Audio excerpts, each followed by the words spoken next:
Hello class, welcome back बच्चों। लो प्यारे बच्चों, सब सामने देख रहे हैं। आज केस स्टडी स्टार्ट कर रहे हैं। कोई हिंट नहीं, बस एक बात बता। नॉर्मली हर चैप्टर बेटा केस स्टडी शुरू करने से पहले मैं हिंट लिखवाता हूं। हमने कंज्यूमर प्रोटेक्शन में इतनी मत्था अच्छी करी हुई है बेटा कि एक भी केस स्टडी रुक नहीं सकती। बस एक बात मुझे बोलनी, ऑल्दो मैं इसकी पिक भी शेयर कर चुका हूं। बेटा हमने ना रोल ऑफ एनजीओस पढ़े थे, ठीक है ना। अच्छी बातें करी है, दे पब्लिश पीरियोडिकल्स, जर्नल्स की बात करी है, there in seminars, workshops, conferences, they provide legal assistance to get the legal remedy, they educate the customer to protest against the adulteration, black marketing, misleading advertisement, they file complaint on behalf of consumer. ये बेटा हमने बातें पढ़ी हुई है सारी। Role में ना एक रोल मैंने एनसीईआरटी से नहीं लिखवाया था, मेरे नोट्स में नहीं लिखा हुआ था, वो भी पढ़ लो क्योंकि केस स्टडी वहां से आई हुई है, इसलिए बात कर रहा हूं। ठीक है ना बेटा। ये क्या करते हैं, सैंपल्स लेकर कंज्यूमर एसोसिएशन की बात सुन लो, मेरी तरफ देख लो बेटा, पहले मेरी तरफ देख लो फिर मैं पढ़वा दूंगा पक्का। बाबू एनजीओस या कंज्यूमर एसोसिएशन क्या करती हैं, अगर कंज्यूमर ने कोई प्रोडक्ट कंज्यूम करा और बेटा वो उसको लगा कि बाद में अडल्ट्रेटेड था या किसी वजह से कोई शॉर्टकमिंग थी, तो आप वो प्रोडक्ट कंज्यूमर एसोसिएशन के पास ले आओ। वो कंपैरेटिव टेस्टिंग भी कराते हैं प्रोडक्ट की। आप टेस्टिंग में भी पैसा ना खर्चो, वही खर्चेंगे बेटा। तो ये भी उनका एक रोल है कि बेटा वो प्रोडक्ट की टेस्टिंग तक करवा देते हैं। ठीक है ना। और कई बार में बेटा कंज्यूमर एसोसिएशन के पास ही इन हाउस फैसिलिटी भी होती है टेस्टिंग की। ठीक है जी, समझ आ गई बात। अभी आपको बता देता हूं, जिनके पास ब्राउन कवर वाली बुक है एबीसी की, या जिनके पास पिंक कवर वाली भी है, लिखा सब जगह पर होगा बेटा। जहां पहली केस स्टडी है बेटा कंज्यूमर प्रोटेक्शन की, उससे पिछले पेज पे ना बेटा एक मैप बना हुआ है, mind map, page number 316, brown cover वाली बुक की बात कर रहा हूं। रोल में से रोल पढ़ना बेटा तीसरा, कैरी आउट कंपैरेटिव टेस्टिंग। लिखा हुआ है ना, सब बुक में लिखा हुआ है यार, चाहे कोई भी कवर वाली लिखा है ना। क्लियर है बात। चलो नहीं बेटा, केस स्टडी 1 से स्टार्ट कर रहे हैं। 20 में से बेटा 10 के आसपास मैं कराऊंगा, 10 के आसपास आपसे रीड कराऊंगा। आज 20-21 करेंगे और 20-21 कल कर लेंगे। ठीक है जी बाबू। केस स्टडी पढ़ने का तरीका, जिन्होंने पहले कभी मुझसे केस स्टडी नहीं पढ़ी, बाबू लंबे लंबे पैराग्राफ गढ़े जाएंगे केस स्टडी में, आप शुरुआत से ही पढ़ना शुरू मत करें। ये पता नहीं कौन गाइड करता है बेटा बच्चों को। बाबू केस स्टडी पढ़ने का तरीका हमेशा ये, सबसे पहले बिल्कुल लास्ट लाइन रिक्वायरमेंट पढ़ो कि क्वेश्चन मुझसे क्या चाहता है। अगर रिक्वायरमेंट समझ में आ गई तो बेटा आपका दिमाग उस डेटा को हैंडल ही रिक्वायरमेंट के हिसाब से करेगा। वरना बेटा पैराग्राफ गढ़ते चले जाते हो, पढ़ रहे हो, नीचे जाकर रिक्वायरमेंट जब तक समझ में आई तब तक बेटा पैराग्राफ का डेटा दिमाग से जा चुका, फिर दोबारा रीड करते हो केस स्टडी। तो इतना वेला टाइम नहीं होगा हमारे पास बेटा। ठीक है ना सर, टर्म तो में तो आनी है, केस स्टडी है। चलो पहले तो बहुत कुछ हो गया, पहले तो सब कुछ एमसीक्यू आसान निकल गया, अब बेटा मेहनत होगी पूरी। ठीक है जी। और मैं कभी नहीं कह रहा इस बुक से केस स्टडी आएगी, हम करेंगे 5 या 6 बुक से केस स्टडी करेंगे बेटा। अब इससे कर लो, फिर सुभाष से करते हैं और देखते हैं टुगेदर विद और करेंगे 2-3 बुक से। 5-6 बुक से तो करनी ही करनी है बेटा, ये प्रैक्टिस पे ही टिकी हुई है केस स्टडीज को। बाबू लास्ट लाइन पढ़ता हूं पहले क्वेश्चन की, state the functions performed by consumer voice for the protection and the promotion of consumer interest by quoting line from the above paragraph। बेटा ये कहता है कंज्यूमर वॉइस कौन से फंक्शन परफॉर्म कर रही है, कंज्यूमर को प्रोटेक्ट करने के लिए या कंज्यूमर का इंटरेस्ट प्रमोट करने के लिए, लाइन कोट करके बता दे बेटा। अभी मुझे क्या पता कंज्यूमर वॉइस क्या चीज है, पहली लाइन पढ़ो, voice is an important consumer organization। अब पता लग गया बेटा कि ये क्या है, कंज्यूमर ऑर्गेनाइजेशन, यानी कि कंज्यूमर ऑर्गेनाइजेशन के फंक्शन लिखने हैं। फंक्शन कुछ और नहीं बेटा, रोल ही है। ठीक है ना। तो बेटा मुझे रोल लिखने हैं, मैंने सारे पढ़े हुए हैं, घबराना मत, मुझे बस लाइन कोट करनी है और बताना है कि यहां पर ये रोल परफॉर्म किया, ये फंक्शन परफॉर्म करा कंज्यूमर ऑर्गेनाइजेशन। ठीक है प्यारे बच्चों, मुश्किल बात बिल्कुल नहीं होगी, बहुत इजी है, पढ़ते चलो। Second line, It organized workshop in the month of December in Delhi NCR for consumer। Sir line कोट हो गई, यही लाइन कोट होनी है। और आपको पता है बेटा क्या रोल है, there is seminars workshop to redress the grievances या to identify the problem of consumer। यही है ना भाई, पढ़ा हुआ है हमने रोल, कोई मुश्किल बात तो नहीं करी। तो बेटा ऐसे ही लाइन आएंगी तो क्यों घबरा रहे हो, पढ़ते चलो भाई। कहता है the theme was organic food from farm to the plate to spread awareness on the importance of organic farming and to encourage consumer to switch conventional food that contain chemical pesticide और organic food. इसने बताया workshop बेटा किस लिए हो रही थी, workshop की थीम क्या थी, ऑर्गेनिक फूड आए फ्रॉम फार्म टू प्लेट, ठीक है ना बाबू, फार्म लैंड से प्लेट तक ऑर्गेनिक फूड दिया है, कोई केमिकल पेस्टिसाइड ना, इंसेक्टिसाइड ना, इसके लिए अवेयर कर रहे थे कंज्यूमर को। और आपको पता है वर्कशॉप का या जर्नल पीरियोडिकल का पर्पस सिर्फ यही होता है, to create awareness on the consumer, यानी कि बेटा भी कुछ नया नहीं है, सेम ही बात चल रही है। आगे बढ़ो जी बेटा, कहता है expert speakers from farmers community explain the harmful effect of the usage of pesticide in the farming and the importance of organic food. People are informed that the organization regularly tests samples to detect adulteration like presence of heavy metal and pesticide। ये line coat कर दो, ये क्या बेटा कि organisation क्या करती है हमारी, कंपैरेटिव टेस्टिंग भी करती है, रेगुलरली टेस्ट कराती है प्रोडक्ट और देखती है बेटा किसी प्रोडक्ट में एडल्ट्रेशन तो नहीं हो गई बात, जो अभी बताया वही है बेटा ये बात। आगे बढ़ो जी, the result of the test are published in monthly magazine Consumer Voice to make people aware of quality of different product। ये क्या है बेटा, they publish periodicals and journal to create consumer awareness, ठीक है ना बेटा, उसने कहा ना मैगजीन पब्लिश करते हैं वो मंथली।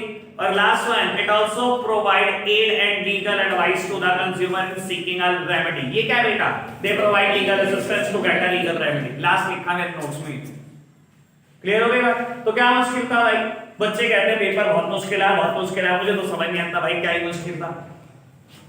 बढ़े आगे बेटा, सेकंड केस स्टडी बाबू, सेकंड केस स्टडी की लेंथ भी बहुत अच्छी खासी है, सुमित वाली केस स्टडी है, पिंक कवर वाली बुक में पहली केस स्टडी होगी और बेटा ग्रीन कवर वाली बुक में 4th नंबर पे है, ठीक है बाबू। पहले रिक्वायरमेंट पढ़ने का तरीका क्या है, हमेशा requirement, A requirement state the responsibility which Sumit had to fulfill as an aware consumer to get the services of the company। ठीक है जी, कौन सी रिस्पॉन्सिबिलिटी सुमित को फुलफिल करनी चाहिए थी कंपनी की सर्विस लेने के लिए।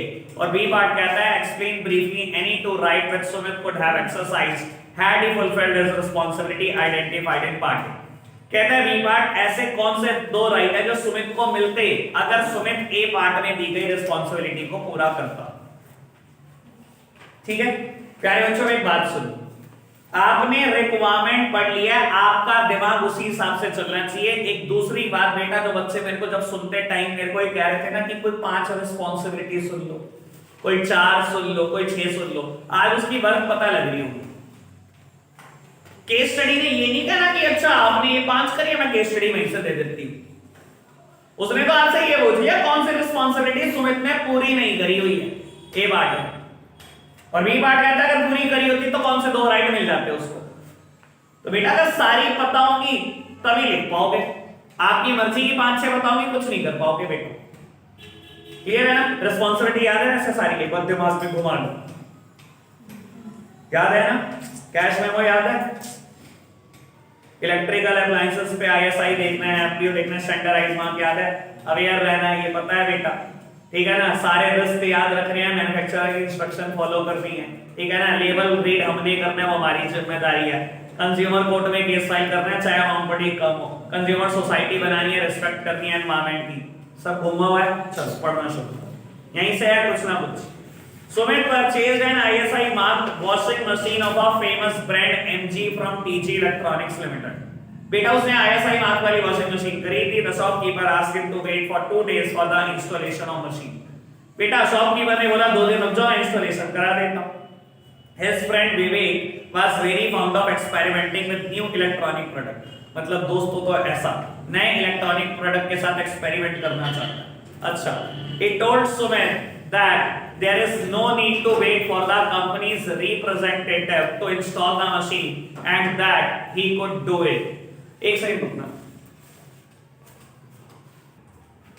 लो जी बेटा, तो उसके फ्रेंड ने उसको बोला कि 2 दिन इंतजार करने की कोई जरूरत नहीं है, हम कर देते हैं install. So both of them installed machine without following the manufacturer instruction.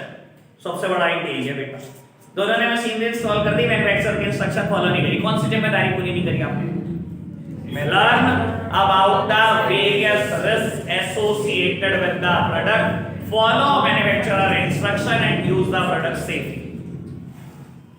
Sir अब कहां गई आसान भाषा? लिखो, लिख दोगे ना आसान भाषा तो नंबर नहीं मिलेगा, जो चाह रहे थे मुझसे आप कि वही सुन लूं मैं। समझ आ गई होगी शायद बेटा, इसकी जरूरत है, बहुत ज्यादा जरूरत है, इसको एज इट इज याद करनी है, ठीक है जी। अच्छा, मैं नहीं आगे का केस पढ़ रहा हूं, आपको भी पता है बेटा सारा डेटा इररिलेवेंट है।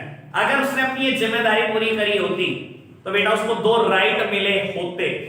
बेटा वैसे बता देता हूं, अगर पूरे केस समझ में आ गया जितना पड़ा तो आपको ये भी समझ में आ रहा होगा कि बाद में उसने कहा होगा टीजी इलेक्ट्रॉनिक को कि मेरी मशीनरी खराब होगी, चल नहीं रही, ये नहीं हो रहा, वो नहीं हो रहा, आप ठीक करा दो। उसने मना कर दिया होगा मैं नहीं ठीक करा रहा, क्योंकि आपने अपनी मर्जी से सब कुछ कर दिया। ठीक है ना, होना यही है, पढ़ के देख लेना, होना यही है। अब बेटा एक बात बताओ, कौन से 2 राइट आपको नहीं मिल रहे क्योंकि आपने जिम्मेदारी पूरी नहीं करी, और अगर करते तो कौन से 2 राइट मिल जाते? राइट टू बियर्ड और right to seek redressal. Sir आपकी बात भी सुनी जाती है और कंपनसेशन भी मिलती, क्योंकि आपने रिस्पांसिबिलिटी पूरी नहीं करी, कुछ नहीं, एक राइट नहीं मिलने जा रहा। ठीक है ना? क्या right to be inform proper exercise हुआ जब क्वेश्चन ने ये कह दिया कि आपने बिना मैन्युफैक्चरर के इंस्ट्रक्शन के कर दिया, इसका मतलब मैन्युफैक्चरर ने तो अपनी जिम्मेदारी पूरी करी, दिया होगा यूजर मैनुअल की कैसे इंस्टॉल होना है, सब कुछ था। ठीक है ना जी, बढ़ जाए आगे बाबू। थर्ड वन बाबू, ऐसे केस क्वेश्चन में जो आप देख रहे हो 3-4 लाइन का, इसमें रिक्वायरमेंट ढूंढने की जरूरत नहीं है, सीधा सीधा पढ़ दो, इतना भी हमारा माइंड कमजोर नहीं है कि हम डेटा हैंडल नहीं कर पाएंगे। 3 लाइन का पढ़ो। Identify the right of consumer under consumer protection act 1986 which consumer organization help a consumer to claim by performing the function of encouraging consumer to strongly protest and take action against unscrupulous, exploitative or unfair trade practices of the seller। मैं इधर देखना, मैं एक बार मतलब बता दूं इसका। कहता है बेटा कंज्यूमर ऑर्गेनाइजेशन एक फंक्शन परफॉर्म करती है, और ये फंक्शन पढ़ के ये बता दो इसमें कौन सा कंज्यूमर का राइट आपको नजर आता है। कंज्यूमर को 6 राइट है, right to safety, inform, choice, hear, seek redressal और कंज्यूमर एजुकेशन, ये 6 राइट है। कहता है कंज्यूमर ऑर्गेनाइजेशन एक स्पेसिफिक फंक्शन, एक रोल परफॉर्म करती है। ये पढ़कर आपको कौन सा राइट नजर आता है? बेटा वो फंक्शन है उनका एनकरेज करना कंज्यूमर को कि आप प्रोटेस्ट करो, मतलब केस फाइल करो against adulteration, misleading act and unfair trade practices, इन सब के अगेंस्ट स्ट्रांगली प्रोटेस्ट करो। प्रोटेस्ट करने का मतलब है केस फाइल करना। सर ये कौन सा राइट नजर आता है आपको कंज्यूमर का? Right to be hear. आपकी बात तो सुना जाएगा, और कौन सुनेगा बेटा? कोर्ट सुनेगी। क्लियर हुई ना बात? समझ आई बात बेटा? ओके, किसी को ये लग रहा है राइट टू सीक्रेट रेसल होना चाहिए? सर तब तक सीक्रेट रेसल की बात नहीं होगी जब तक कंपनसेशन की बात नहीं होगी। और आपको पता है रोल में कई बार ये नहीं कहा जाता कि कंपनसेशन दिलवाएंगे, बस यही कहा जाता है कि केस फाइल कर देंगे, या आपको एजुकेट करते हैं वो कि केस फाइल करो। सर आपको राइट है ना, आपकी बात सुनी रहेगी, केस फाइल करोगे, सुनेगी कि नहीं सुनेगी कोर्ट? पक्का सुनेगी ना। तो बेटा आंसर क्या? Right to here. ओके बात, बढ़ जाए आगे। चलो जी, 4th वन बेटा रिक्वायरमेंट, लंबी चौड़ी केस स्टडी है। पहले रिक्वायरमेंट कहता है बेटा state the 6 direction that might have been issued by court. ऐसी 6 डायरेक्शन लिख दो जो कोर्ट इशू कर सकती है।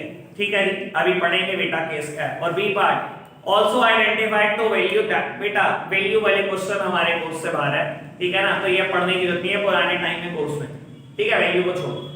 ऐसी कौन सी 6 डायरेक्शन है जो कोर्ट इशू कर सकती है? कुछ और नहीं होगा बेटा, रिलीफ अवेलेबल लिखनी है, ठीक है ना।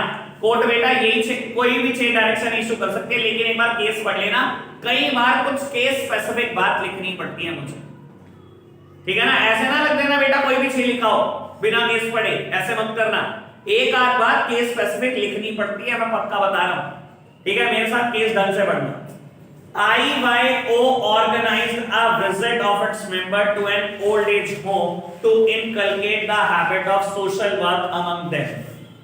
The visit revealed that the living condition of inmates of the old age home were not hygienic, so the IYO member decided to clean the premises. During their cleanliness drive, they realized that the old age home also required pest control.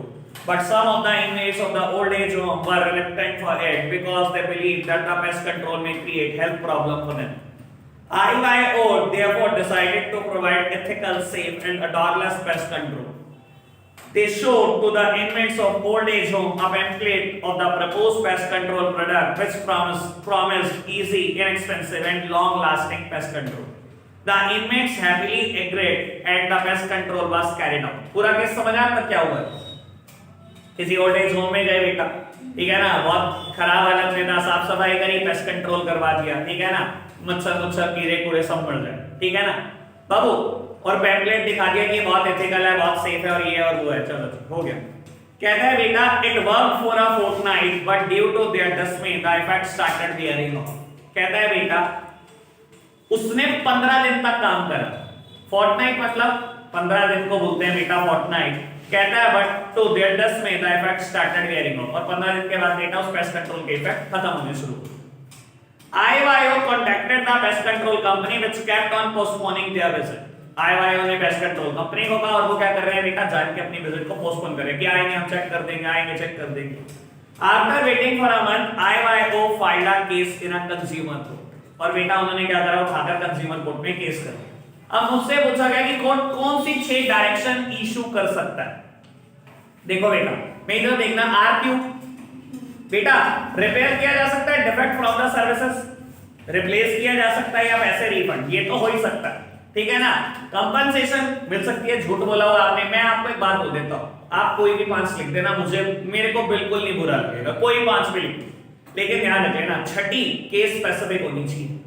इनमें से एक बात case specific है कि pamphlet में उन्होंने गलत info डाली हुई थी कि लॉन्ग लास्टिंग है, सब कुछ है सर। हाँ, कोर्ट ये जरूर बोलेगी, कुछ भी और बोलेगी नहीं बोले, to issue a corrective advertisement to neutralise the effects of misleading advertisement. मैंने बोला था ना कुछ बातें केस स्पेसिफिक लिखनी पड़ती हैं आपको, ये नहीं बेटा उठा के कोई भी चिपका है। इस केस में 5 कोई भी चिपका सकते हो, लेकिन ये बात गलत मत लिख देना, ये तो लिखनी ही लिखनी है। और अगर पहले नंबर पे लिख दोगे बस टीचर नहीं पढ़ता अगली 5, क्योंकि बेटा पता लग जाता है लेवल का बच्चे के, वहीं पता लग जाता है कि बच्चा कितना पढ़ा लिखा है। क्लियर है ना? चलो बढ़ जाओ आगे बेटा। ये आप पढ़ रहे हैं नेक्स्ट केस स्टडी रोनित राज वाली, 5 लाइन के फटाफट से पढ़कर बताओ बेटा। आपने केस पढ़ लिया होगा, ठीक है ना।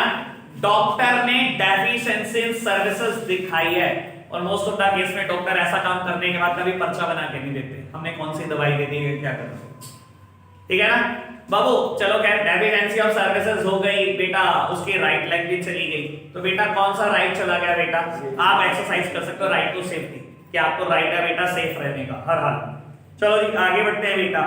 सर राजोदीन वाली केस स्टडी है, पहले रिक्वायरमेंट पढ़ लो बेटा, लास्ट लाइन कहता है Sir Rajuddin was not satisfied with the order of National Commission, suggest him the highest authority where he could appeal against the decision of National Commission. आप national commission के खिलाफ कहां जा सकते हो बेटा? अगर आपको याद हो तो 2 अलग अलग बातें, अगर 1 करोड़ से ज्यादा का केस है that means original jurisdiction he national commission का था, तो बेटा highest authority supreme court of India. और अगर बेटा ओरिजिनल जुरिसडिक्शन नेशनल कमीशन का नहीं था, यानी कि केस पहले कहीं सुना जा चुका था, चाहे स्टेट में चाहे डिस्ट्रिक्ट में, तो ऐसे केसेस में बेटा highest authority is the national commission. पढ़ो जी case. Sir Rajudin purchased a car for 15 lakh from an automobile company and found that its airbag was defective. After many complaints with the company that went unheard, he filed a case in a district forum. और district forum में होना था, 15 लाख की car थी बेटा। He was not satisfied with the order of district forum. He then appealed before the state commission, and on being dissatisfied with the order of state commission, he appealed before the national commission. फिर इसका case भी सुना जा सकता है। Highest authority क्या इसके लिए? नेशनल कमीशन ही है। These type of cases are not appealable further. याद हो अगर आपको, क्लियर है ना बेटा? तो अब लग रहा होगा केस स्टडी कितनी थकी सी है, मैंने बहुत करी है चैप्टर में बेटा। आगे बढ़ रहे हैं बाबू। नेक्स्ट केस स्टडी है ग्राहक शक्ति यानी एनजीओ। न्यू बुक में नहीं हो सकती बेटा शायद, क्योंकि पहले ना टॉपिक कट हो गया था कोविड के टाइम पर, और ये न्यू बुक्स में बेटा इन्होंने केस स्टडी में सब हटा दिया, ठीक है ना। लेकिन अब दोबारा वापसी है हमारे कोर्स में, तो हमें तो पढ़ना है बेटा। बाबू आराम से पढ़ लेते हैं। कहता है state 3 point that highlight the need for consumer protection as discussed in Grahak Shakti workshop. बेटा आपको कहता है 3 पॉइंट जो बेटा कंज्यूमर प्रोटेक्शन की इंपॉर्टेंस बताते हैं। याद है बेटा हमने सब पढ़ लिया, importance of consumer protection from the view point of consumer as well as from the view point of business. 3 heading उधर है, 5 हेडिंग उधर है, याद करो 3 heading. Wide spread exploitation of consumer, consumer ignorance और अनऑर्गेनाइज्ड कंज्यूमर। उधर business में business uses society resources, long term interest of the business, social responsibility, moral justification of government intervention. ऐसा ही ये कुछ बेटा अगर याद हो तो बेटा मुझे इंपॉर्टेंस बतानी है कंज्यूमर प्रोटेक्शन की फ्रॉम द व्यू पॉइंट, ये नहीं लिखा हुआ फ्रॉम द व्यू पॉइंट, बस कंज्यूमर प्रोटेक्शन की 3 इंपॉर्टेंस है बेटा, कहीं ना कहीं ढूंढनी है आपने। पहली अपॉर्चुनिटी आपको दे रहा हूं, पहले आप पढ़, नहीं होता तो बेटा मैं कराऊंगा पक्का। लो बेटा मैं पढ़ देता हूं एक बार फटाफट से। Grahak Shakti an NGO organise the workshop to discuss various issues relating to consumer. During the discussion, one of the members drew attention towards exploitation of consumer due to defective and unsafe product, adulteration, black marketing, hoarding, etc. Sir ये line क्या है? Widespread exploitation of consumer, जिसने जैसा देखा उसने वैसा exploit करा consumer को, किसी ने ब्लैक मार्केटिंग से, किसी ने अडल्ट्रेशन से। मैंने ये बात ऐसे ही समझाई, यही सब नाम लिखे थे बेटा। आगे to this another member argued that the consumer themselves are responsible as they do not raise collective voice against the exploitation। ये क्या है बेटा? अनऑर्गेनाइज्ड कंज्यूमर, कि कंज्यूमर इकट्ठा नहीं था तो पुराने टाइम में बेटा सब अलग अलग रहते थे, तो बेटा अलग रहोगे तो डर तो लगेगा 10,000 करोड़ की कंपनी से, ठीक है ना। आगे बढ़ो the the chairperson of the organisation was of the opinion that it was also the duty of businessman to take care of the interest of the various stakeholder। Business organization earn money by selling goods and services to the consumer, so the interest of the stakeholder have to be well taken care of। So social responsibility मैंने पहले भी बताई हुई है बात। ये बेटा 11th class में आपके पास एक टॉपिक आता था social responsibility towards different interest group या social responsibility towards various stake holders. Stake holder क्या होता है बेटा? हर वो पर्सन जो कंपनी से, आपकी ऑर्गेनाइजेशन से किसी ना किसी तरीके से एसोसिएटेड है, उसे स्टेक होल्डर बोलते हैं। और आपके सबके लिए बेटा कोई ना कोई रिस्पांसिबिलिटी बैठती है, तो हर बिजनेस की रिस्पांसिबिलिटी कंज्यूमर के लिए कुछ ना कुछ है, ठीक है जी। आइडेंटिफाई हुए बेटा, आगे बढ़ रहे हैं। Manoj bought a packet of chips, answer गलत है, इनका मत देखना, ठीक है ना, सीरियस एलर्जी है मुझे इनसे, ऐसे ऐसे आंसर गलत लिखने में। पढ़ना जरा फटाफट से। और आपको एक बात बोल रहा हूं, मनोज और सुमन दोनों केस स्टडी पढ़ लेना, बस दोनों में डिफरेंस बता देना मुझे, पढ़ दोनों लोग। चलो जी बेटा 8 और 9 केस दोनों पढ़े हमने, सर दोनों में कोई डिफरेंस नहीं है। हाँ उसमें गलत लिख दिया, राइट नहीं सर, राइट तो भी नहीं होना चाहिए। कंपनी ने गलती मान ली, कंपनी ने बोल भी दिया कि हम नए पैक ला रहे हैं, और बेटा वो एलिजिबल होंगे, मतलब रीड किया जाएगा लेबल पे। और बेटा दूसरे में क्या हुआ, आपके घर ही आ गए और आपको बेटा क्या दे गए, कई नए पैकेट्स भी दे गए। तो बेटा दोनों का answer right to seek redressal है, हियर से बाहर आ चुके, गलती मान ली गई, चाहे कंपनी ने खुद मानती चाहे कोर्ट मनवाती, अगर आपको याद हो मैं लैंग्वेज ऐसे ही बोल रहा था। तो दोनों का आंसर सेम है बेटा, राइट टू सीक रिट्रेसल, ठीक है ना जी।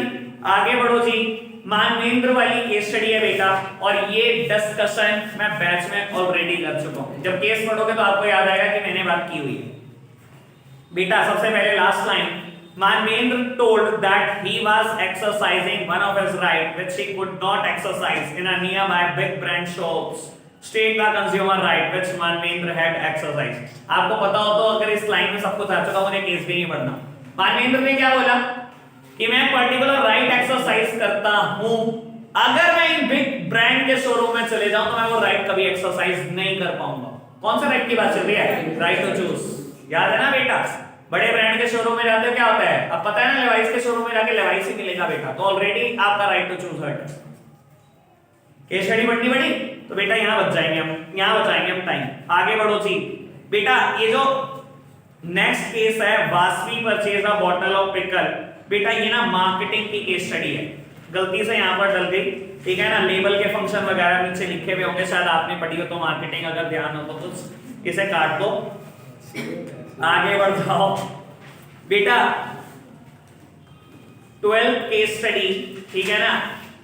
ब्राउन कवर वैल्यू 322 पेज, कहता है अमन अ डिग्री होल्डर, यही है ना सबकी बुक में बेटा, नीचे दिया हुआ है, न्यू बुक में नहीं होगी शायद ये केस स्टडी पक्का, क्योंकि ये क्या करूं यार, मैं भी क्या कर सकता हूं, ये रोल ऑफ एनजीओ की बात है।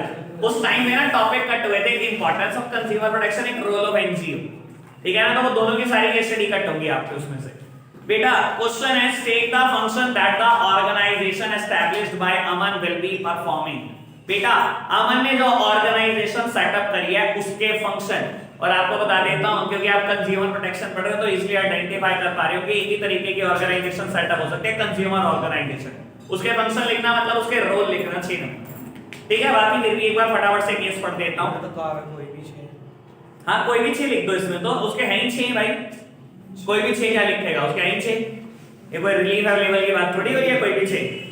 Aman, a degree holder in entrepreneurship, came to know about Pitlankri village located in Rajasthan, where in 2006 an initiative was started in which 111 trees are planted every time a girl child is born. To keep termite away from the tree, the villagers have planted 2.5 million aloe vera plant around the trees. This has turned the village into an oasis as the planting of tree led to higher water level. Aman decided to visit the village to start a business unit for the processing and the marketing of aloe vera into juices, jams and the other products. However, on visiting the village, Aman found that villagers were suffering exploitation at the hand of the local merchant who were engaged in unscrupulous exploitative trade practices like hoarding, black marketing of the food product and also selling unsafe and the adulterated product to the villagers. After looking at the plight, instead of the business organization, he decided to set up an organization for the protection and the promotion of consumer interest of the villagers. तो कौन सी organisation की बात चल रही है, consumer organisation की तो बात चल रही है। 6 फंक्शन लिख के जाएंगे, चाहिए आगे बढ़ो जी। बेटा केस स्टडी है हिमेश वाली, ठीक है ना, और लास्ट लाइन पढ़ो, state the right which Himesh has exercised by doing so. कौन सा राइट एक्सरसाइज कर रहा है बेटा बाबू, केस आपने पढ़ना है, 1 मिनट में समझ में आएगी, फटाफट करना।